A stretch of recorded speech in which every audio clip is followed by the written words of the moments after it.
വളരെ പ്രാർത്ഥനയോടെ കർത്താവിൻ്റെ സന്നിധിയിൽ നമ്മെ സമർപ്പിക്കാം.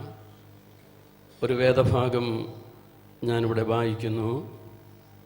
1 കൊരിന്ത്യർ ലേഖനം 10-ാം അധ്യായം 16-17 വാക്യങ്ങൾ. നാം അനുഗ്രഹിക്കുന്ന അനുഗ്രഹപാത്രം ക്രിസ്തുവിൻ്റെ രക്തത്തിൻ കൂട്ടായ്മയല്ലയോ? നാം നുറുക്കുന്ന അപ്പം ക്രിസ്തുവിൻ്റെ ശരീരത്തിൻ്റെ കൂട്ടായ്മയല്ലയോ? അപ്പം ഒന്നാകൊണ്ട് പലരായ നാം ഒരു ശരീരമാകുന്നു. നാം എല്ലാവരും ആ ഒരേ അപ്പത്തിൻ അംശികൾ ആകുന്നു. ദൈവസന്നിധി നമ്മെ സമ്പൂർണ്ണമായി സമർപ്പിക്കാം. ഈ വൈകിയ സമയം കർത്താവിൻ്റെ കരങ്ങളിൽ നമ്മെ ഏൽപ്പിച്ചു കൊടുത്ത് സ്തോത്രം ചെയ്ത് നമുക്ക് പ്രാർത്ഥനയോടെ ആയിരിക്കാം. അപ്പം ഒന്നാകൊണ്ട് പലരായ നാം ഒരു അപ്പത്തിൻ്റെ അംശികളാകുന്നുവല്ലോ. ഒരുമിച്ച് ദൈവസന്നിധിയിലേക്ക് ഈ വൈകിയ സമയം അടുത്തുകയല്ല. സ്വർഗത്തിൽ നിന്നിറങ്ങി വന്ന ജീവനുള്ള അപ്പമാണ് ഞാനെന്ന് വിളിച്ചു പറഞ്ഞ കർത്താവ് തൻ്റെ ശിഷ്യന്മാരുമായി അന്ത്യത്താഴത്തിനായി മാളിക മുറിയിൽ കൂടി വരുമ്പോൾ യഹൂദാജനം പെസഹ ആചരിക്കുന്നത് പോലെ ആചരിക്കുന്ന അന്ത്യത്താഴത്തിൻ്റെ സമയത്ത് നമ്മുടെ കർത്താവായ യേശു ക്രിസ്തു പെസഹ കഴിഞ്ഞ ശേഷം, അതായത് പെസഹ കഴിക്കുമ്പോൾ വച്ചിരിക്കുന്ന അപ്പത്തിൽ ഒരപ്പം അവർ മാറ്റിവെക്കും. അത് ഇസ്രായേലിൻ്റെ വീണ്ടെടുപ്പുകാരനായ ക്രിസ്തുവിൻ്റെ ഓർമ്മയ്ക്കായി ഒരപ്പം മാറ്റിവെക്കുന്ന പതിവുണ്ട്. എന്നാൽ പെസഹ കഴിഞ്ഞ ശേഷം നമ്മുടെ കർത്താവായ യേശു ക്രിസ്തു മാറ്റിവെച്ച അപ്പം കരങ്ങളിലെടുത്ത് സ്വർഗത്തിലെ ദൈവത്തെ വാഴ്ത്തി അപ്പം നുറുക്കി കൊടുത്തിട്ട് പറഞ്ഞു, ഇത് എൻ്റെ ശരീരമാകുന്നു. ക്രിസ്തുവിൻ്റെ ഓർമ്മയായി നിൽക്കുന്ന അപ്പം നുറുക്കിക്കൊടുത്ത് ശിഷ്യരെ തൃപ്തിപ്പെടുത്തി പോകുകയല്ല. വീണ്ടും നമ്മുടെ കർത്താവ് ശിഷ്യരുമായി ഗത്സമന തോട്ടത്തിൽ കടന്നു ചെന്ന് പ്രാർത്ഥിക്കുകയാണ്. പിതാവേ, കഴിയുമെങ്കിൽ ഈ പാനപാത്രം എങ്കിൽ നിന്ന് നീക്കണമേ, എങ്കിലും എൻ്റെ ഇഷ്ടമല്ല അവിടുത്തെ ഹിതം. 3 വട്ടം പ്രാർത്ഥിച്ചു. കഴിയുമെങ്കിൽ. വചനം ശക്തമായി പറയുന്നു, വേറെ വഴിയില്ല യേശു ആ പാനപാത്രം കുടിക്കാതെ. കർത്താവിനല്ലാതെ വേറെ വഴിയില്ലാത്തത് കൊണ്ട് യേശു ആ പാനപാത്രം ഏറ്റെടുത്ത് കുടിക്കുകയാണ്. ഗത്സമന തോട്ടത്തിൽ അറസ്റ്റ് ചെയ്ത കർത്താവിനെ കോടതികളിൽ മാറി മാറി വിസ്തരിച്ച് ഒരു പാപവും ഇവനിൽ കാണുന്നില്ല എന്ന് പീലാത്തോസ് വിധിച്ച ശേഷം ഇസ്രായേൽ ജനത്തിന്റെ ആർപ്പുവിളിയുടെ മുമ്പിൽ കർത്താവിനെ ക്രൂശിക്കുവാൻ ഏൽപ്പിച്ചു കൊടുത്തു. ചട്ടവാറിന്റെ അടിയേറ്റ് ഉഴവുചാല് പോലെ കീറി, മുഖം കണ്ടാൽ ആളല്ല എന്ന് തോന്നുമാറ് വിരൂപമായി. വചനം പറയുന്നു, അവനോട് നാം അനുരൂപരായി തീരുവാൻ, നമ്മുടെ മുഖം വിരൂപമാകാതിരിക്കുവാൻ യേശുവിൻ്റെ മുഖം വിരൂപമായി തീർന്നു.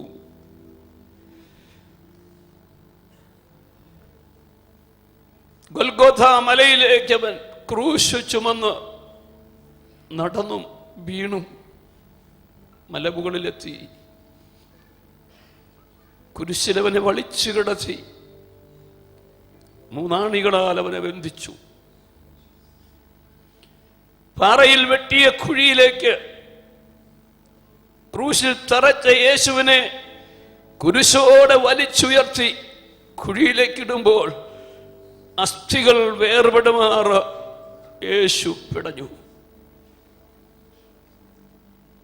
രക്തമൊഴുകി. യേശു വിളിച്ചു പറഞ്ഞു, ഏലി ഏലി ലമ്മാ ശബക്താനി.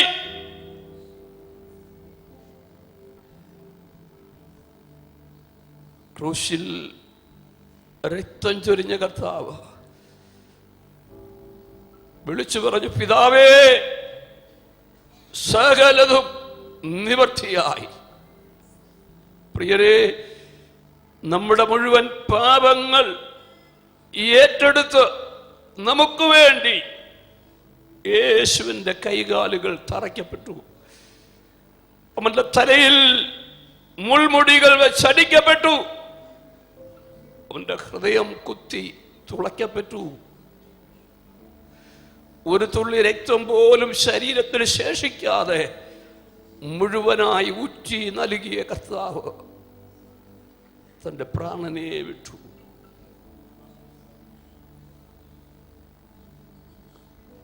ഏദൻ തോട്ടത്തിൽ പാപം ചെയ്ത മനുഷ്യനെ തോട്ടത്തിൽ നിന്ന് പുറത്താക്കി. കാരണം ജീവവൃക്ഷത്തിന്റെ ഫലം തിന്ന് എന്നേക്കും ജീവിക്കാതിരിക്കേണ്ടതിന്. റോമാലേഖനം എഴുതിയ പൗലോസ് പറയുന്നു, പാപത്തിൽ മരിച്ചവരായ നാം യേശുവിനോടുകൂടെ ചേരുവാൻ സ്നാനപ്പെട്ടടക്കപ്പെടുമ്പോൾ അവർ പാപത്തിൽ തുടരുന്നില്ല. അടക്കപ്പെട്ട് ഉയർത്തെഴുന്നേറ്റ് ക്രിസ്തുവിനോട് ചേർന്ന് ജീവിക്കുകയാ. അങ്ങനെ ജീവിക്കുന്നവന്റെ അവകാശമാണ് ജീവവൃക്ഷമെങ്കിൽ ജീവന്റെ ഉറവയായ യേശുവിനെ സ്വീകരിക്കുവാൻ ഭാഗ്യം കെട്ടിയവരെ, ഹൃദയം നന്ദി കൊണ്ട് നിറഞ്ഞു കർത്താവിനെ മഹത്വപ്പെടുത്തട്ടെ. ന്യായപ്രമാണത്തിന്റെ കാഠിന്യം കൊണ്ടല്ല ദൈവമൈതൽ പാപം ചെയ്യാതിരിക്കേണ്ടത്. ക്രിസ്തുവിനോടുള്ള സ്നേഹം നമ്മുടെ അകത്ത് നിറഞ്ഞൊഴുകട്ടെ. ദൈവത്തോടടുത്തു വരുവിൻ, പിശാചിനോട് എതിർത്തു നിൽപ്പിനെന്ന് യാക്കോബ് പറയുമ്പോൾ ചേർന്ന് പറയട്ടെ, ദൈവ സ്നേഹം കൊണ്ട് നിറയട്ടെ, പാപത്തെ തള്ളിക്കളയട്ടെ. ക്രൂശിതനായ യേശുവിനെ ഒന്ന് നോക്കാം. പാപത്തെ സ്നേഹിക്കാതെ പാപത്തെ വെറുത്തു കളഞ്ഞ് യേശുവിന്റെ സ്നേഹം നമ്മുടെ ഹൃദയത്തിൽ ഒഴുകട്ടെ. ഈ പകൽ അടുത്തിരിക്കുന്നവരെല്ലാം നമ്മുടെ സഹോദരങ്ങളാണ്, നമ്മുടെ അപ്പന്റെ മക്കളാണ്, ഒരപ്പത്തിന്റെ അംശികളാണ്. നാം നുറുക്കുന്ന അപ്പം, നാം അനുഗ്രഹിക്കുന്ന അനുഗ്രഹപാത്രമാണിത്. യേശുവേ എന്ന ഹൃദയപൂർവ്വം വിളിച്ചൊന്നടുത്തേ. ഓ ജീസസ്, ദൈവസ്നേഹം പരിശുദ്ധാത്മാവിനെ പകർന്നതിലൂടെ നമ്മുടെ ഹൃദയത്തിൽ ദൈവം നൽകിയെങ്കിൽ ഇന്ന് പകൽ ആത്മാവിന്റെ വലിയ ഒഴുക്ക് വെളിപ്പെടുമ്പോൾ സ്നേഹം ശക്തിയോടെ വെളിപ്പെടട്ടെ. അതിനായി ഏൽപ്പിച്ചു കൊടുക്കാം, ദൈവകരങ്ങളിൽ സമർപ്പിക്കാം. ഇത്രമാം സ്നേഹത്തെ എത്ര നാൾ തള്ളി ഞാൻ, ഇത്രമാം സ്നേഹത്തെ എത്ര നാൾ തള്ളി ഞാൻ, ഈ മഹാ പാപത്തെ ദൈവമേ ഓർക്കല്ലേ, ഈ മഹാ പാപത്തെ ദൈവമേ ഓർക്കല്ലേ. ക്രൂശിന്മേൽ ക്രൂശിന്മേ കാണുന്ന ദാരിത പ്രാണനാഥൻ പ്രാണനാഥൻ പേർക്കായി ചാകുന്നു. പ്രാണനാഥൻ പ്രാണനാഥൻ എൻ പേർക്കായി ചാകുന്നു. ഞാൻ കർത്താവിങ്കിൽ നിന്ന് പ്രാപിക്കുകയും നിങ്ങൾ കേൾപ്പിക്കുകയും ചെയ്തെന്നാൽ കർത്താവായ യേശുവിനെ കാണിച്ചു കൊടുത്ത രാത്രിയിൽ അവൻ അപ്പമെടുത്ത് സ്തോത്രം ചൊല്ലി നുറുക്കി. ഇത് നിങ്ങൾക്ക് വേണ്ടിയുള്ള എൻ്റെ ശരീരം, എൻ്റെ ഓർമ്മയ്ക്കായി ഇത് ചെയ്യുവിൻ എന്ന് പറഞ്ഞു. അതുകൊണ്ടും തന്നെ അത്താഴം കഴിഞ്ഞ ശേഷം അവൻ പാനപാത്രവും എടുത്തു. ഈ പാനപാത്രം എൻ്റെ രക്തത്തിൽ പുതിയ നിയമമാകുന്നു, ഇത് കുടിക്കുമ്പോഴൊക്കെയും എൻ്റെ ഓർമ്മയ്ക്കായി ചെയ്യുവിനെന്ന് പറഞ്ഞു. അങ്ങനെ നിങ്ങൾ ഈ അപ്പം തിന്നുകയും പാനപാത്രം കുടിക്കുകയും ചെയ്യുമ്പോഴൊക്കെയും കർത്താവ് ഒരുവോളം അവൻ്റെ മരണത്തെ പ്രസ്താവിക്കുന്നു. അതുകൊണ്ട് അയോഗ്യമായി അപ്പം തിന്നുകയോ കർത്താവിൻ്റെ പാനപാത്രം കുടിക്കുകയോ ചെയ്യുന്നവനെല്ലാം കർത്താവിൻ്റെ ശരീരവും രക്തവും സംബന്ധിച്ച് കുറ്റക്കാരനാകും. മനുഷ്യൻ തന്നെത്താൻ ശോധന ചെയ്തിട്ട് വേണം ഈ അപ്പം തിന്നുകയും പാനപാത്രത്തിൽ നിന്ന് കുടിക്കുകയും ചെയ്യുവാൻ. തിന്നുകയും കുടിക്കുകയും ചെയ്യുന്നവൻ ശരീരത്തെ വിവേചിക്കാഞ്ഞാൽ തനിക്ക് ശിക്ഷാവിധി തിന്നുകയും കുടിക്കുകയും ചെയ്യുന്നു. ഇത് ഹേതുവായി നിങ്ങളിൽ പലരും ബലഹീനരും രോഗികളുമാകുന്നു, അനേകരും നിദ്ര കൊള്ളുന്നു. നാം നമ്മെ തന്നെ വിധിച്ചാൽ വിധിക്കപ്പെടുകയില്ല. വിധിക്കപ്പെടുന്നുവെങ്കിലോ നാം ലോകത്തോടുകൂടെ ശിക്ഷാവിധിയിൽ അകപ്പെടാതിരിക്കേണ്ടതിന് കർത്താവ് നമ്മെ ബാലശിക്ഷ കഴിക്കുകയാകുന്നു. ദൈവസന്നിധിയിൽ ഒരിക്കൽ കൂടി സമർപ്പിച്ച് സ്തോത്രം ചെയ്ത് പ്രാർത്ഥനയോടെ നമുക്കായിരിക്കാം. കർത്താവിനെ രക്ഷകനും കർത്താവുമായി സ്വീകരിച്ച് സ്നാനമേറ്റ് യേശുവിനോട് ചേർന്ന് രക്ഷയിൽ തുടരുന്ന ദൈവത്തോടും മനുഷ്യരോടും നല്ല മനസാക്ഷി പുലർത്തുന്നവർക്കാണ് ഈ മേശയിൽ പങ്കാളിത്തമുള്ളത്. അങ്ങനെയുള്ളവർ സമർപ്പിച്ച് ദൈവത്തോട് കർത്താവിനോട് അടുത്തു വന്ന് എടുക്കുവാൻ ദൈവകരങ്ങളിൽ നമ്മെ സമർപ്പിച്ച് പ്രാർത്ഥിച്ചുകൊണ്ടിരിക്കാം. വളരെ പ്രാർത്ഥനയോടെ എല്ലാവർക്കും ദൈവസന്നിധിയിൽ പ്രാർത്ഥനയോടെ എഴുന്നേറ്റ് നിൽക്കാം. സാലാപരിമിതി ഉള്ളതുകൊണ്ട് പ്രാർത്ഥനയോടെ എല്ലാവർക്കും എഴുന്നേറ്റ് നിൽക്കാം. പങ്കെടുക്കാനുള്ളവർ എഴുന്നേറ്റ് നിൽക്കാൻ. ഇതിൽ പങ്കെടുക്കാത്ത ആളുകൾ ഉണ്ടെങ്കിൽ അത് അല്പം വെളിയിലോട്ട് മാറി നിന്ന് കൊടുത്താൽ മറ്റുള്ളവർക്ക് സൗകര്യമായിരിക്കും. വളരെ വേഗത്തിൽ എഴുന്നേറ്റ് നിൽക്കാം. ഇപ്പോൾ കർത്താവിൻ്റെ ദാസൻ തുടർന്നുള്ള ശുശ്രൂഷയ്ക്ക് വേണ്ടി പ്രാർത്ഥിക്കുന്നതായിരിക്കും. ഭാവിച്ച പരിശുദ്ധനായ ഞങ്ങളുടെ നല്ല കർത്താവേ, സ്വർഗീയ പിതാവേ, ഞങ്ങൾക്ക് വേണ്ടി കാൽവരിയിൽ ചൊരിയപ്പെട്ട സ്നേഹത്തെ ഒരു പ്രാവശ്യം കൂടി ഒരുമിച്ച് ഓർക്കുവാൻ, ഈ തിരുമേശയിലൂടെ അത് പങ്കുവെക്കുവാൻ സ്വർഗം ഞങ്ങളെ സഹായിക്കുന്ന ആഴമേറിയ ദൈവത്തിൻ്റെ സ്നേഹത്തിനായി ഞങ്ങൾ നന്ദിയോടെ സ്തോത്രം ചെയ്യുന്നു. കർത്താവേ, അപ്പൻ്റെ ബലമുള്ള കരങ്ങളിലേക്ക് സമ്പൂർണ്ണമായി ഞങ്ങൾ ഓരോരുത്തരെയും താഴ്ത്തുന്നു. ശേഷാൽ ശുശ്രൂഷിപ്പാൻ ഞങ്ങളുടെ അഭിഷേകത്തിനെ ബലപ്പെടുത്തുന്ന ഓർത്ത് സ്തോത്രം. ഇത് ഞങ്ങൾക്ക് അനുഗ്രഹത്തിന് കാരണമായി മാറട്ടെ. ഞങ്ങളുടെ അടിപ്പിനുള്ള സൗഖ്യം ഇന്ന് പകൽക്കാലം ഇതിലൂടെ വ്യാപരിക്കട്ടെ. കർത്താവേ, ഞങ്ങൾക്ക് ഓരോരുത്തർക്കും അനുഗ്രഹത്തിനും ചൈതന്യത്തിന് ആമേൻ അഭിഷേകത്തിൻ്റെ ശക്തിക്കും കാരണമാക്കി സ്വർഗം മാറ്റുമാറാകണമേ. അതിനായി സമ്പൂർണ്ണമായി താഴ്ത്തുന്നു. ശുശ്രൂഷകളെ അനുഗ്രഹിക്കുന്നു. യേശുവിൻ നാമത്തിൽ തന്നെ ആമേൻ.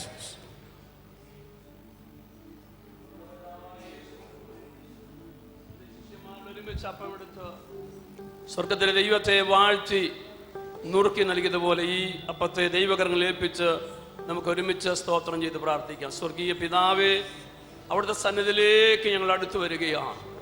അവിടുത്തെ കരം നീട്ടി അപ്പം ഞങ്ങൾക്ക് അനുഗ്രഹിച്ച് നൽകുന്നതിനായി സ്തോത്രം. ഞങ്ങൾ അനുഗ്രഹിച്ച് പ്രാർത്ഥിക്കുന്നു. കർത്താവേ, ഞങ്ങൾ ഒരുമിച്ച് ഞങ്ങളുടെ സന്നിധിയിലേക്ക് അടുത്ത് വന്ന് അനുഗ്രഹിച്ച് പ്രാർത്ഥിക്കുകയാണ്. സ്വർഗത്തിലെ ദൈവം കരം നീട്ടി അനുഗ്രഹിച്ച് അനുഗ്രഹമാക്കി തന്നതിനായി നന്ദി പറഞ്ഞ് അങ്ങയെ സ്തുതിക്കുന്നു. സകല മഹത്വവും അങ്ങേക്ക് തരുന്നു. യേശുവിൻ നാമത്തിൽ പിതാവേ.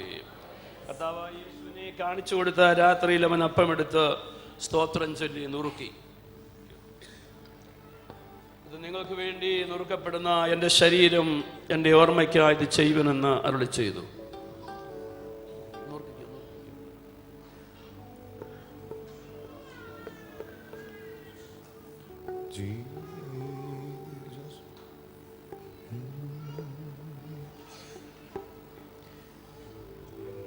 മനസ്സോടെ ശാപമരത്തിൽ തൂങ്ങിയ മനുവേല ദൈവ ജാത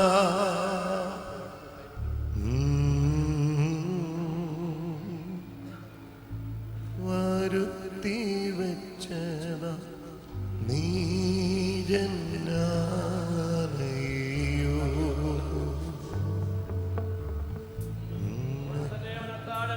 പാനപാത്രം എടുത്തു. ഇത് നിങ്ങൾക്ക് വേണ്ടി ചൊരിയപ്പെടുന്ന എന്റെ രക്തത്തിൽ പുതിയ നിയമമാകുന്നു. ഇത് കുടിക്കുമ്പോഴൊക്കെയും എന്റെ ഓർമ്മയ്ക്കായി ചെയ്യുവിനെന്ന് അവരുളി ചെയ്തു. ദൈവകരങ്ങൾ നമ്മെ സമർപ്പിച്ച് വീണ്ടും പ്രാർത്ഥിക്കുക. സ്വർഗീയ പിതാവേ, പാനപാത്രത്തെ ഞങ്ങളുടെ കരങ്ങളിൽ നൽകി പ്രാർത്ഥിക്കുന്നു. ഞങ്ങൾ അനുഗ്രഹിച്ച് പ്രാർത്ഥിക്കുന്നു. കർത്താവേ, ഞങ്ങളുടെ കരം നീട്ടി അനുഗ്രഹപാത്രമായി അനുഗ്രഹിച്ച് നൽകുന്നതിനായി സ്തോത്രം. ഞങ്ങളുടെ കരം കൂടെ ഇരുന്ന് ഞങ്ങളെ സഹായിക്കുന്നതിനായി നന്ദി പറയുന്നു. യേശുവിൻ നാമത്തിൽ പിതാവേ. അതുകൊണ്ട് തന്നെ അത്താഴം കഴിഞ്ഞ ശേഷം പാനപാത്രവും എടുത്തു. ഇത് നിങ്ങൾക്ക് വേണ്ടി ചൊരിയുന്ന എന്റെ രക്തത്തിൽ പുതിയ നിയമമാകുന്നു. ഇത് കുടിക്കുമ്പോഴൊക്കെയും എൻ്റെ ഓർമ്മയ്ക്കായി ചെയ്യുവിൻ എന്നവൻ അരുളി ചെയ്തു. മനസ്സോടെ ശാപമരത്തിൽ തൂങ്ങിയ മനുവേല ദൈവ ജാത മനസ്സോടെ ശാപമരത്തിൽ തൂങ്ങിയ മനുവേല ദൈവ ജാത നിനക്കീ വേദന വരുത്തി വച്ചത നീജന്യാനയ്യോ.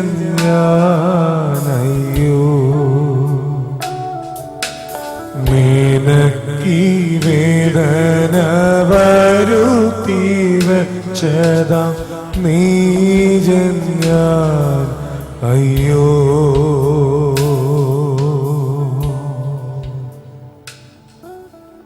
നിശ്ചയമായും സ്നാനപ്പെട്ടവർ ദൈവസഭകളിൽ പ്രാഗൽഭ്യത്തോടെ തിരുമേശയിൽ പങ്കെടുക്കുന്നവർ മാത്രമേ തിരുമേശയിൽ നിന്ന് പങ്കാളികളാകാവൂ എന്നുള്ള കാര്യം വിശേഷാൽ അറിയിക്കുന്നു. സ്നാനപ്പെടാത്തവർ ആരും തിരുമേശയിലേക്ക് കൈനീട്ടരുതെന്നുള്ള കാര്യം വിശേഷാൽ അറിയിക്കുന്നു. വളരെ പ്രാഗൽഭ്യത്തോടെ തിരുമേശയിലേക്ക് നമുക്ക് പങ്കാളികളാകാം.